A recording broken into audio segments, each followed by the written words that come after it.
Good afternoon and welcome to our new vlog. এখন ঘড়িতে বাজে বিকেল 4:30 আর আমরা এত সেজে গুজে যাচ্ছি একটা বিয়ে বাড়ি, তাও আবার একটা রিসেপশন পার্টি। সেইখানে পৌঁছানোর জন্য বেরিয়েছি বিকেল 4:30। জাস্ট ভাবো। তো মাসিমণিকে পিক করেছি, তারপরে এখন আমরা যাচ্ছি বারাসাত। তো জানি না কতটা জ্যামজটে পড়তে হবে। এখনো তো ভালোই যাচ্ছি, এবার কতক্ষণ এই ভালোটা থাকবে আর কখন গাড়ি স্ট্যান্ড স্টিল হয়ে যাবে সেটা আমরা জানি না। যাই হোক, এটা যদি March 6th না হয়ে যদি ফেব্রুয়ারি বা জানুয়ারি 6th হতো তাহলে খুব ভালো হতো আমার মনে হয়, কারণ এত সেজে গুজে না গরম লাগছে রীতিমতন। যদিও আমরা এসি গাড়ি বুক করেছিলাম, যেহেতু শুধু নিজেদের গাড়ি নিলে হবে না, কারণ নিজেদের গাড়ি নিলে আবার দুটো গাড়ি করতে হবে। সেই জন্য আমরা একটা বড় গাড়ি নিয়েছিলাম, নিয়ে সবাই মিলে একসাথে হই হই করতে করতে এসেছি। তো আমরা হচ্ছি বরপক্ষ। তো বরের নাম দীপাঞ্জন আর কনের নাম কোয়েল। তাদের রিসেপশন পার্টিতে ঢুকে পড়েছি এবং প্রচুর পুরনো মানুষজন, মানে যাদের সাথে অনেক বছর সম্পর্ক নেই, যোগাযোগ নেই। সম্পর্ক আছে কিন্তু যোগাযোগ নেই, কারণ ডিস্টেন্সটা একটা বিরাট বড় ফ্যাক্টর। তারা কেউ কেউ এখনো বসিরহাটেই থাকে এবং বসিরহাটেই তাদের সমস্ত কিছু।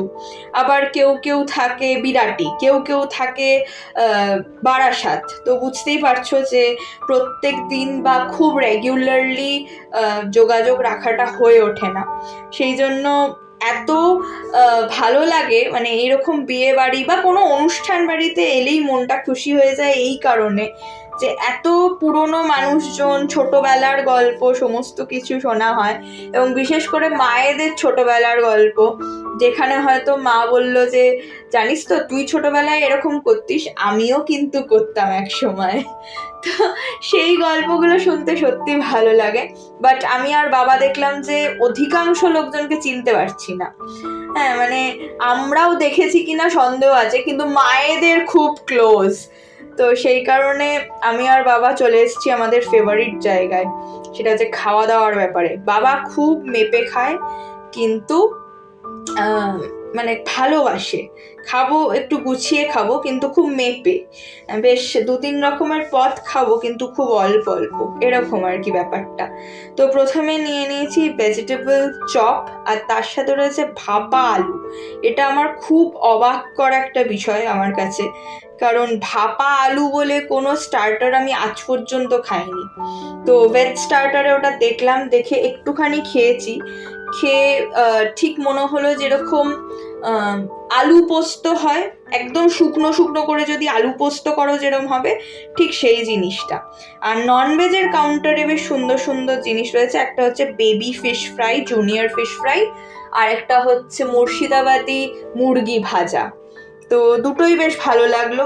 তারপরে কন্ডিমেন্টস ছিল। এইখানে এখন রয়েছে যেটা আমি সবার আগে হাতে পেয়েছিলাম, ঢুকতে না ঢুকতেই আমার হাতে ধরিয়ে দেওয়া হয়েছিল গন্ধরাজ ঘোল। তো সেটা ছিল মকটেলের কাউন্টারে, আর ছিল আমপোড়ার শরবত। তো যেহেতু আমি একবার গন্ধরাজ ঘোলটা খেয়ে ফেলেছি, তাই জন্য ভাবলাম একটু কফি খাওয়া যাক। তারপর তোমাদের সাথে শেয়ার করে দিচ্ছি, এখনো ডিনারের স্টার্ট হয়নি, ডিনার বুফেটা স্টার্ট হয়নি। তো তবুও তোমাদের সাথে একবার মেনুটা মোটামুটি শেয়ার করে দিচ্ছি। আর প্রচুর বিয়ে ছিল এই 6 তারিখের ডেটটাতে। তোমরা কারা কারা নেমন্তন্ন পেয়েছো সেটা অবশ্যই জানিও। আর স্পেশালিটি ক্যাটারার যেহেতু কেটারিংটা করেছে, তাই জন্য আমি খুব খুশি, কারণ ও ক্যালকাটার রান্না আমার খুবই পছন্দের একটা জিনিস। ওদের মাটনটার জন্য, ডাক বাংলো মাটনটার জন্য আমি ডেফিনেটলি ওয়েট করছি, কারণ ওটা আমার ফেভারিট। তবে আমার কিন্তু আবার কাজু কিশমিশ পোলাওয়ের থেকে বাসন্তী পোলাওটা বেশি পছন্দের। মানে বাসন্তী পোলাওতেও কাজু কিশমিশ দেওয়া হয়, কিন্তু সামহাও ওই সাদা পোলাওটার থেকে আমার অনেক বেশি ফেভারিট হচ্ছে বাসন্তী পোলাও। বাবা শুনলেই এক্ষুনি বলবে হ্যাঁ, কারণ ওখানে তো রং দেওয়া হয়, তাই জন্যই তোর পছন্দ। যত কিছু হার্মফুল জিনিস তোর পছন্দ, মানে মোবিল হয়ে যাওয়া তেল থেকে শুরু করে ফুড কালার, এগুলোই তোর পছন্দ হবে। বাট কিছু করার নেই, আমার ওটা বেশি পছন্দ আর কি। আর এখানে দেখো টানা ফটোগ্রাফি সেশন চলছে পুরো। মানে বাচ্চা দুটো যে কত লক্ষ ছবি তুলিয়েছে ফটোগ্রাফারকে দিয়ে তার বলার কথা নয়, এবং আমার খুব মজা লাগছিল বসে বসে দেখতে, আমার জাস্ট দারুণ লাগছিল। যাই হোক, এখন আমরা ডিনার করতে চলে এসেছি। প্রথমেই রয়েছে স্যালাড, তারপরে রয়েছে দই বড়া, এদিকে রয়েছে গন্ধরাজ স্যালাড, তো সেটা একটু নেব। আমি এমনি স্যালাডটা নিইনি, শুধু গন্ধরাজ স্যালাডটাই নিলাম, আর তার সাথে দই বড়াও আমি খাইনি যেহেতু আমার টক লাগে। তো একটা ভালো জিনিস দেখলাম, ওরা প্রত্যেকটা জিনিসেরই দুটো করে, মানে প্রত্যেকটা ফুড আইটেমেই দুটো করে কাউন্টার করেছে, তাই জন্য কোথাও ভিড় হচ্ছে না।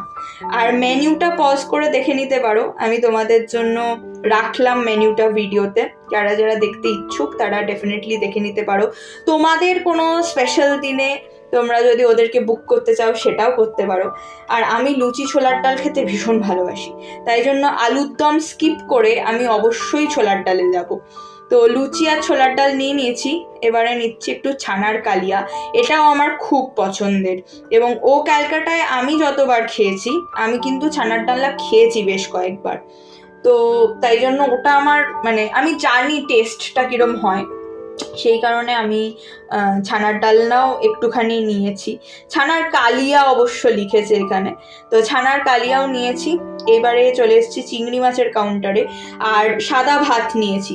আর একটা খুব ভালো জিনিস হচ্ছে, ওরা সাদা ভাতটা না একটা ওই মোমোর স্টিমারে রেখেছে, তো ভাতটা ভীষণ গরম কিন্তু শুকনো নয়, যেহেতু ওটা স্টিমে রেখেছে, মানে স্টিমে হচ্ছে সেখান থেকেই তুলে তুলে দিচ্ছে, হাফ করে এনেছে, এনে রাখছে, রেখে স্টিমে বাকিটুকু হচ্ছে, মানে ধরো 80% পর্যন্ত বয়েলড রাইস আর কি রেখেছে স্টিমে, সেখান থেকে আর কি সার্ভ করছে। তো বেশ ভালো লাগলো ব্যাপারটা, খুব সুন্দর ফ্রেশ লাগলো ভাতটা। আর তারপরে মাটন আর চিংড়ি মাছ নিয়েছি, চাটনি পাঁপড় নিয়েছি। এখন চলে এসেছি ডেজার্ট কাউন্টারে, এই যে নিয়ে নিচ্ছি মালপোয়া, যেটার আমি হাফ খাবো, বাকিটুকু বাবাকে দিয়ে দেবো। আর আইসক্রিম নিয়েছি, যেহেতু নলেন গুড়ের আইসক্রিম তাই লোভ সামলাতে পারলাম না, তার সাথে নিয়েছি মাখা সন্দেশ, যেটা অপূর্ব খেতে ছিল। তো এখন ধরেছি বাড়ি ফেরার পথ, দেখা হবে তোমাদের সাথে আর একটা নতুন ব্লগে। টিল দেন টাটা, সবাই খুব ভালো থেকো, সুস্থ থেকো, সাবধানে থেকো। কারা কারা আমার মতন প্রচুর বিয়েবাড়ি খেয়ে বেড়াচ্ছ জানিও, এবং সাজটা কেমন লাগলো সেটা অবশ্যই জানিও। আর তোমরা কে কোনটা পরতে ভালোবাসো, কে কে লেহেঙ্গা পরতে ভালোবাসো, কে কে শাড়ি পরতে ভালোবাসো, সেগুলো ডেফিনেটলি কমেন্ট সেকশনে জানিও। চলো টাটা, দেখা হবে আর একটা নতুন ব্লগে। অলরেডি 12টা বেজে গেছে, মানে এখনও বাড়ি পৌঁছাতে পারিনি, জানি না কখন বাড়ি পৌঁছাবো, বাট আশা করছি তাড়াতাড়ি পৌঁছে যাব। অতটাও ভিড় নেই যতটা ভিড় আসার সময় ছিল। তো যাই হোক, চলো টাটা, দেখা হবে আগামী কোনো ব্লগে।